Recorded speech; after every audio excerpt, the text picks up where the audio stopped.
Welcome to Big Blend Radio with your hosts, Lisa and Nancy, editors of BigBlendMagazine.com.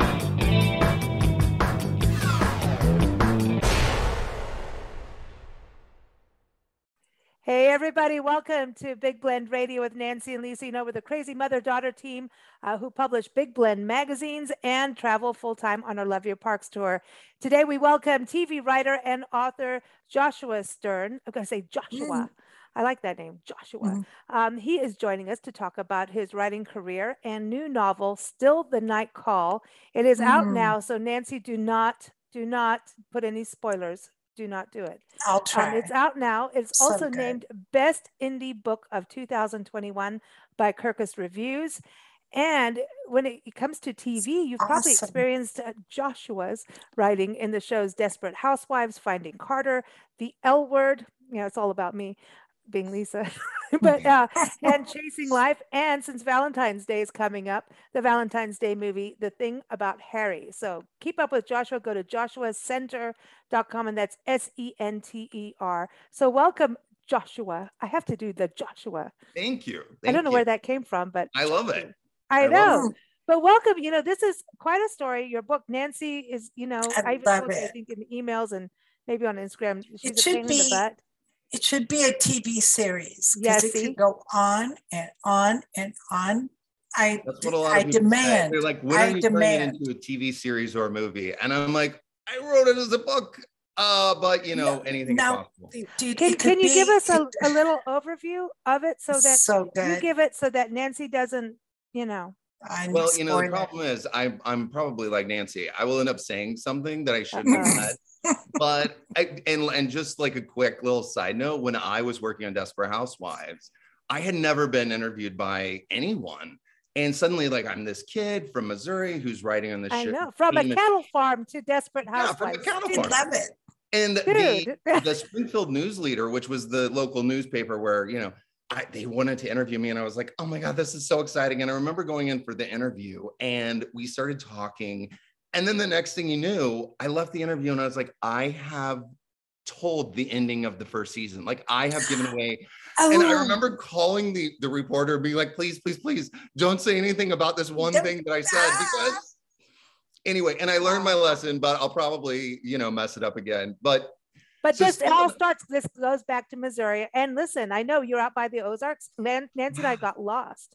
In the Ozarks. You know where Mark Twain National Forest is? That's where that was surrounded. Exactly. Yeah. So we went from Gladewater, Texas. Yeah. And then we spent like a couple hours in the evening drinking wine in a rest area in Arkansas, like right before we crossed over. No, but it was the best part, like little rest area on our way, because we wanted to catch the sunrise in Mark Twain National Forest, which we did. And I'll send you the photos. It was fall. So we had the golden colors, and kind of goes with your book, really. Yeah. It was beautiful. And then we were supposed to go to Webster Grove to a bed and breakfast, right? But I just kept going, and we ended up almost in Arkansas again, in the Ozarks, in a big crystal big blue crystal river thingy. Then is beautiful blue water and waterfalls, and there's a lot of cattle out there too. I mean, these are not big towns. Yeah, like what you're talking about, we know, and we almost ran out of gas. Well, I, by the way, we did run out of gas like one or two times, and then you're like walking either 5 miles from your neighbor, or you have to wait for some car to pass you, and then you hope that they'll stop, and you're like, yeah, we didn't get gas, which gas was like, you know, 10 miles. I rolled, luckily, like this one, we rolled in, and I looked at Nancy, and I'm always this person, always get gas at the half mark. Like, dudes. Yeah, been there, been done that. So where we were in, you know, I when you read Still the Night Call, you'll notice one of the first things is my love for that area. It's so stunningly beautiful. To me, it's like the Garden of Eden. I mean, it's just like, you talk about watching a sunset, you know, or a sunrise, or just walking through a field of wildflowers, or just walking through the forest and all of the plants and all the birds and squirrels and rabbits. And it's like, I mean, and this is where I grew up. And my dad, because he was, I don't know how he managed it, but he managed to buy a farm smack dab in the middle of the Mark Twain National Forest. So we were surrounded on all sides. So we really were there. Yeah. The Mark Twain National Forest was Lisa. one of the biggest, I think it's the biggest national forest in America. And like, I'm living in the middle. It's like being in the middle of a national park. I mean, it was just awesome. Yeah. So, and then I was homeschooled by my parents with my 4 sisters. I had two older sisters and 2 younger sisters.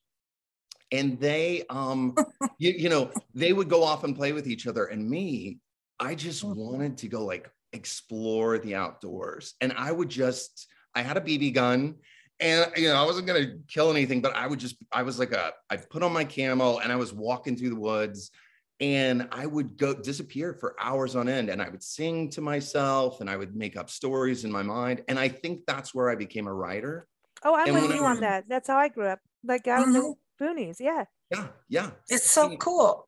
And when I went to write Still the Night Call, which is a story you were asking earlier, it's a story about a dairy farmer in Missouri, in rural Missouri. And it is his last, he starts off the book by saying, this is the last day of my life. Today, I have a plan. I'm going to kill myself. But before I do, I'm going to wrap up all of the loose ends. And I want to make sure that everybody knows that what I'm doing because I feel like I have no other choice. And the night call is the voices in his head that when he tries to go to sleep at night, they terrorize him and saying, you're not good enough. You have no value. You have no place in this world. And when I started to write that, when I came up with this idea, it was because I had started reading articles about dairy farmers in the Atlantic, in the New Yorker, in the Washington Post, and they were killing themselves. And my best friend growing up, the nearest farm to us, they were dairy farmers. So I spent so much time on dairy farms, and having, loved cattle because of the cattle farm I grew up on. I thought I really need to tell that story because these dairy farmers are killing themselves because they can't make money and they feel like they've been left behind. And that's crazy. Farming is the most dangerous occupation in America when it comes to suicide. More farmers commit suicide than even military veterans. Wow. And here I am doing the 22-day push-up every night for a veteran suicide, because that's 22 veterans a day. And you talk about farmers, it used to be dentists and it used to be publishers like ourselves, because of the deadlines. But the farmer thing, I really, really am so glad you bring this up. We need to get rid of the middlemen. There's a disconnect between America and their food source, the farmers, and where it comes from, and the respect. And then there's the side that goes, oh, well, we must hate the cattle and the dairy farmers too, because we're not into eating meat or drinking milk or any of that, which that's a great personal choice. But, and then there's the big ag and the big companies that come in, and then there's politics. And I think that's very important that you bring this to light, because I don't think it's just dairy farmers. I think it's farmers as a whole. On top of the environmental concerns, water rights. I mean, we cover this on shows a lot, and it's what farmers go through, whether you like it or not. Your food comes from somewhere, right? Well, and can I just say that the packaging has become the ultimate. They pay more for the packaging than they do for the actual goods that we are taking from the land. They pay more for the packaging, and it's all glitzy to pretend it doesn't come from the land. So there's this big disconnect, and it's all glitterified and cozy, and so that we don't think that we are eating or drinking something that comes from the land. And then you have the other side, the organic. People are, oh, this is this and this is that. So people just are so, I'll use the word busy, that they don't that can't comprehend. They can only do what they do during the day and go to sleep at night, just get up, want to eat, and then go about their lives. And go, so they don't really think. Yeah. Oh boy, I'm so going to get in trouble. Okay, don't get, but no, I mean, there's people who do. So we shouldn't, generalize. I shouldn't say all. I'm not saying all. I'm just saying we could do better. And I think during COVID, a lot of us started to realize that and try to grow our own food and started to realize, like, oh, my carrots didn't make it. Well, what if you were a farmer growing carrots? After I started digging into write this book, because there's a lot of research that I did. I mean, clearly I'm from Missouri. I'm from the Ozarks. Like, that was the sort of easiest part to write, but then to just make sure that I was getting all the other parts of being a farmer correct. I did so much research, and I really, as I was researching the book, I realized I couldn't do better. I can do better. Like, I can buy products that I know are supporting a dairy that is part of, like, they're paying their farmers appropriate amounts of money. And if it's an extra 10 or 20 bucks for me per month, like, I'm doing the right thing. And then also, we were all talking about animals, and like, I love animals. I think they're so smart. And to me, like, it's like so important to treat these animals correctly. Like, take milk from a cow, but like treat them well, because this is, I think it comes back on us. Like, I totally agree. Well, farmers, we know, like, even cattle ranch, there's a farm that we stayed on in Tennessee, Spring Creek, in Greenville.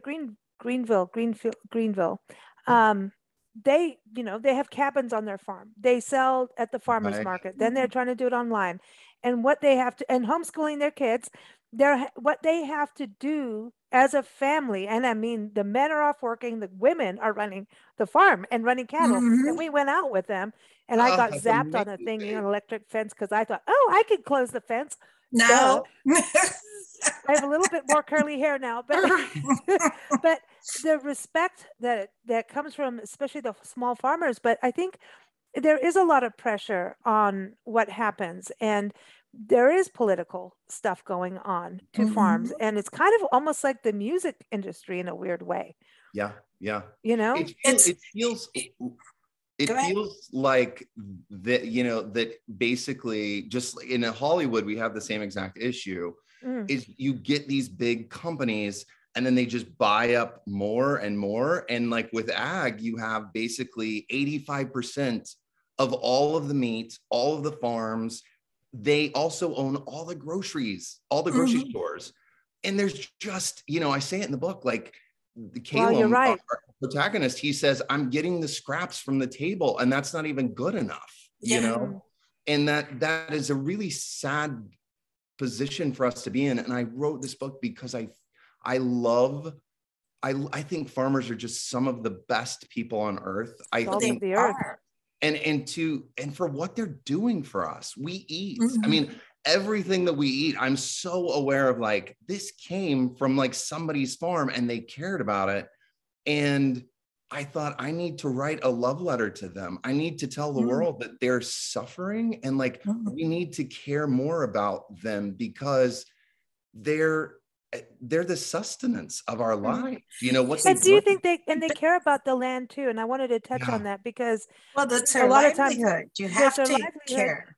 They care about the animals, like the small farm I was talking about. They have 2 pigs, one's bacon and one's ham. Oh my God, that's their names. But they're teaching their kids to love and respect and understand the animals are going to go to feed you. And so there's this balance of, that, which I find really, that's got to be a different thing as a parent, to teach death in a way, right? That all things shall pass, and then you will respect and let go. And also nourish. So there's this interesting thing that goes on, but the land, a lot of times I think farming gets a bad rap, and it comes from the big corporate things you were talking about earlier, that farmers don't care about the land. And I find that to be completely opposite when we're out in the field, meeting with the farmers, going on a ranch with cattle or non-cattle, all of it.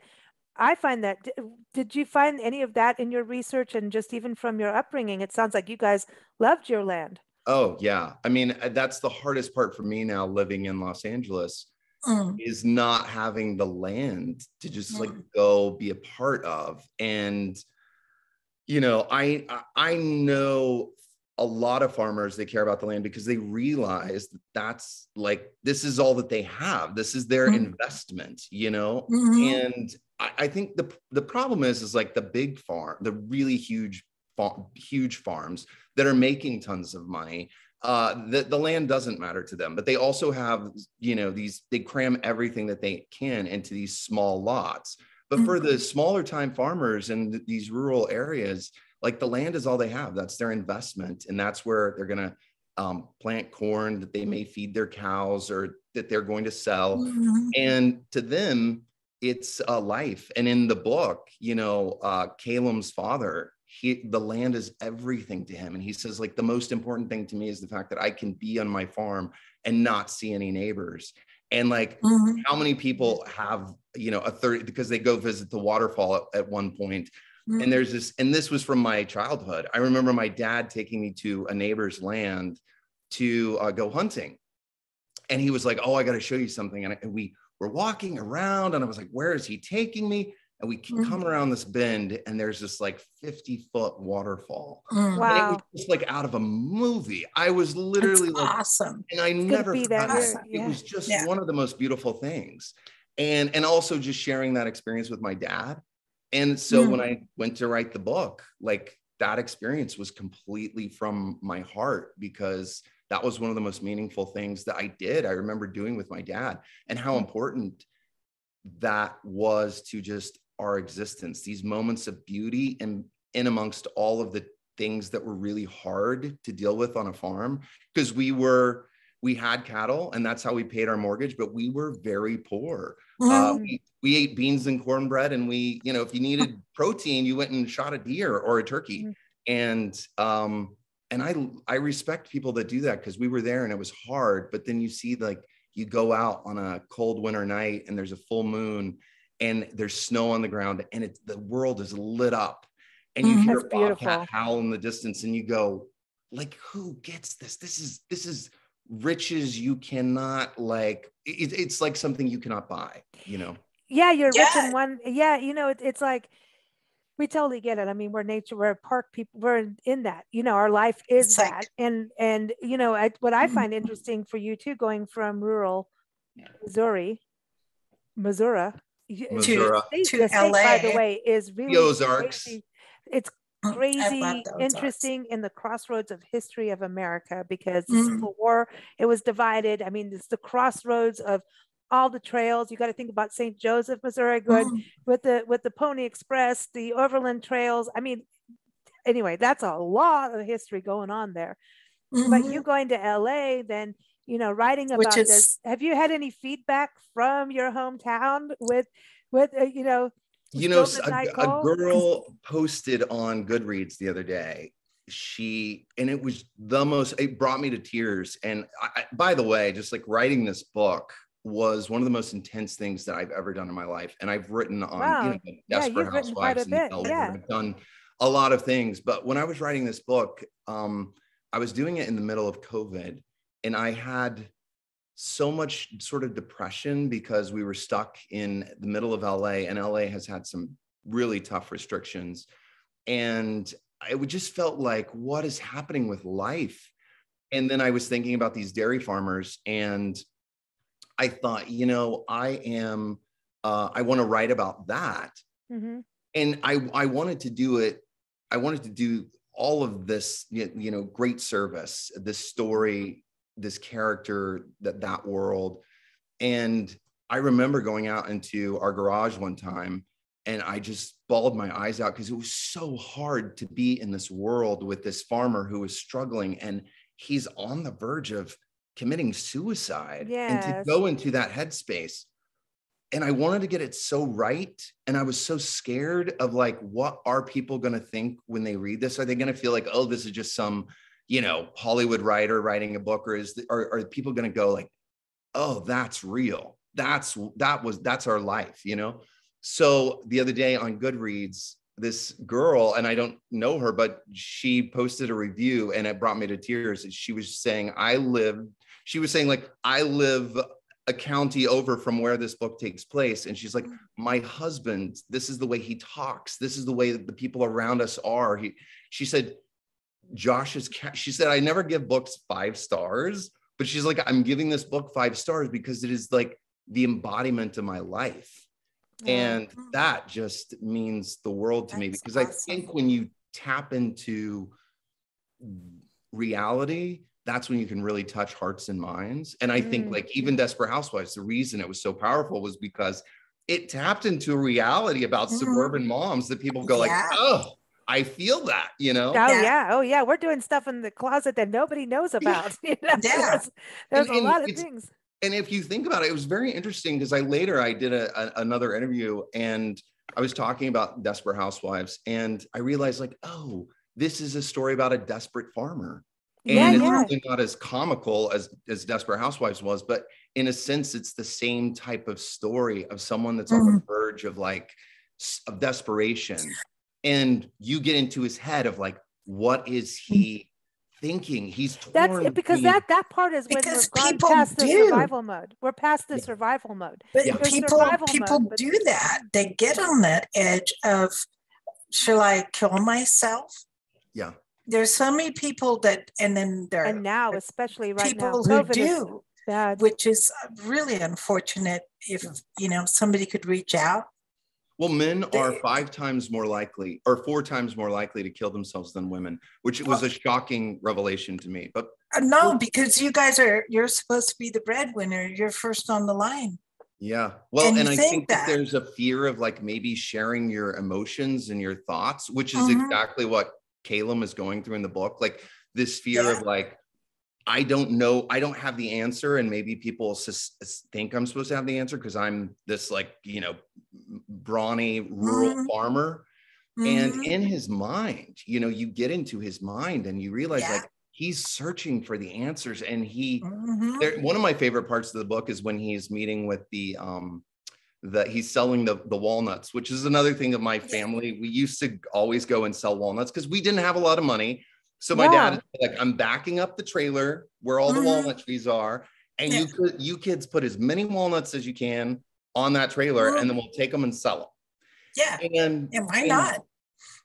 And so when in the book, when he goes to to sell the walnuts and he sees the other guy his age, and there's this part of him that's like, I want to reach out and talk and ask him like, are you going through the same things that I am? But instead he doesn't. And I think that's just another embodiment of, you just keep putting your chin up higher, but meantime your legs are shaking. I would call that male pride, because you feel like if you a chink in the armor, like if you let that one little thing slide, like then people will look at you as you let a little bit slide, you let a little side, you let the side down. In actual fact, I think they would commend you for that.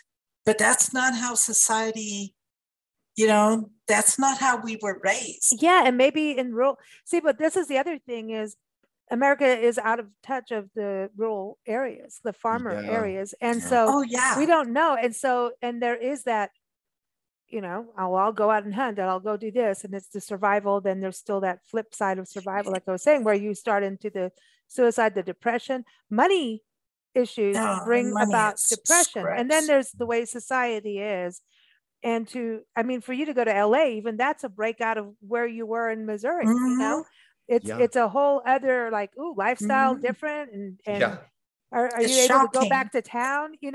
It's a different thing. And rural, we live it now. The best thing about us traveling and pet sitting is we are actually experiencing America for real. Like you're one in thing after another. Everything. Farms, we've done like rural Pennsylvania. All of it. And it's a gift. It really is, because we're able to experience this and see America is so much bigger. It's like you have to reinvent yourself. And no one writes for every destination. Right. And otherwise, if you don't, you're going to either be depressed or crazy. You need to reinvent yourself and say, okay, that's what was the last thing was, but this is now here and now. Right. You have to reboot like a computer. My husband and I, we took a trip up the coast to the Redwood National Forest. Oh, yeah. Which is just, beautiful. Awesome. We're going to be there in a few days. Oh, are you really? Oh, yeah. Lucky you. Oh, so we go insane. We go up there and it's, we decide to drive and it's an 18-hour drive or something. It's insane, Yeah. But, it was wild getting into the towns, the little rural towns around there. Crescent and City you realize rural California exists. And oh God, and it was so beautiful and it was so wonderful too. I was like, oh yeah, this exists. Sometimes, especially because of COVID, we had not done a lot of traveling. And to get back out into America and to see these small towns and to just talk to people at like restaurants and you go like, why? We all are so scared of one another, especially if we're from like different areas. And that was another thing with the book. I wanted to like help people realize that like, I think we're all good humans are wanting to do good things and right things. And I think the majority of Americans, I think the majority of humanity, we are good. And we don't, we may approach things from different like ways of thinking about them, but like the majority of us, if we see somebody on the side of the road who's hurt, we're going to pick that person up, regardless of what their politics, regardless of where they're from. That's when we do good. I think in emergencies, we do as society comes together. We've been through a lot of, we've been through so many wildfires, and each time we've been through hurricanes, wildfires, all of it, And the only thing we haven't been through, I think, is a tornado. No, we've driven through the aftermath right after and right before. What tornado did you drive through the aftermath? It was in Mississippi somewhere. Okay. Yeah, and then there was a hurricane, and then we managed to skirt around, and we've been through, and living in Africa, there's bomb threats and, all of that. So you kind of get this weird layer of like, all right. Well, we have a sixth sense of when a healthy dose of awareness is necessary to navigate. So you can't go, oh, I've been through this and and I'm like bullshit, because that's when it's going to get you. You know what I mean? And I think that, and I want to go back to, Caleb, your character on this. It's like when you get, there's a survival thing that stops us from thriving when we get into survival mode. And you're obviously thriving. You're doing all these amazing things in Hollywood and also writing and doing amazing books, right? And teaching, which is, that's the best thing, right? That's been so fascinating. Yeah. And then, but the thing when you're in that zone of survival, when someone says, oh, we want you to thrive, you want to like basically give them the finger and tell them exactly where to go, because you're in la la land. Right. It's like every self-help book, you shove it. It's not happening. We're in survival mode. And we know what it's like to be in survival mode, really, like actual real deals. But the suicide part, I think that's really important, because it's not just in farming. We are dealing with this. I feel like an epidemic in our country of suicides. And a lot of people do it in other countries that we don't even hear about. Politically, you think about how people South got Africa through the Holocaust. How did they do that without just saying, that's it, I'm out? I don't know. How do how was it just humanity? They were together through it. It's very interesting, because like before I started writing this book, another reason why I wanted to write it is I had 5 different people, either that I was close to or that I was one person away from, who had committed suicide. They were all guys. And it was just like, and one of like 2 of my friends who killed themselves, and it's such a shock. It is a shock. What? You just go like, why did this happen? And what were you thinking? And what could I have done differently? And, you talk about Hollywood. Like for me, I dedicate this book to my husband, Jesse, because he came into my life, and it was the first time I felt really not alone. I felt like loved, like for my self. That's lovely. And it was great. And so that's why I dedicated this to him. But even here in Hollywood, the other day, there was a big Hollywood manager who's, one of the biggest in town, and he killed himself at the age of 47. And you just go like, so this is happening because everywhere. Because society, what if we set up a society? Okay, now I was born and raised in Hollywood, and it is a very, very lonely, cruel place unless you can switch your mindset. I just have to say that I used to walk down Sunset Strip all the time, not as a prostitute. He was a floozy, trust me. No. Oh yeah. No. Tell us the truth. No, because it was funny. It wasn't funny. It was weird funny. I mean, I used to just like my parents. I used to sneak out the window with my brother, and we would go down the strip and walk up and down the strip, and just see the most outlandish things. Like one time I saw this lady who had a chain linked to a collar around a guy who was on his knees walking across the crosswalk and walking on his hands and knees like he was her pet. And, we're just kids and going, what? And then we snuck into the Troubadour. And so many times we got kicked out so many times that finally just let them in, because we wanted to see the music and stuff. It's the weirdest place. But if you open your mind, it's cool. You gotta watch your back, but you have to open your mind to really get the creative edge. And it's a double-edged sword in my mind, is when you open up to creativity, you can't help but open the other side where you can get hurt. You can't be creative. It's vulnerable. You have to be vulnerable. You just can't do, I'm going to be creative, but not have feelings. You can't do that. So you're going to, a double-edged sword that people who don't open up to creativity may not get. They can enjoy watching a movie, enjoy reading a book, and then close off after that.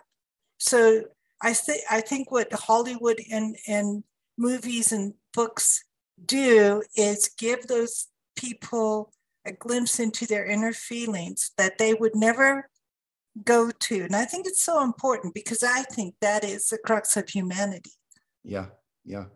And that's the feeling that my when I had another person send me a message after they had finished reading the book and said that it was just so meaningful to them. Mm-hmm. And I think, when I set out to write, whether it's Desperate Housewives or this book, or I want to connect with people, especially this book. I wanted people to feel like they weren't alone, and I do hope when you read it, you have feelings about like that it resonates with you, and that you go like, because, and one of the things I really wanted to do with Caleb's character was to create him so that he was so multifaceted and so sort of real that anyone could say like, I recognize that part of myself in him. I recognize that part of myself in him. Yeah. And hopefully, I always just want my writing to make the world a better place. That's awesome, because, as creative, if you have a voice, you've got to have integrity, right? Yes. In your craft, but then understand where your voice is going to go. And even on our shows, I mean, there's a lot of stuff I've said that oopsie, but it's always got integrity to what I mean, though. So you have to have that. Well, that's the sad thing about nowadays. It's just like one little thing you say, and it's like, oh my God.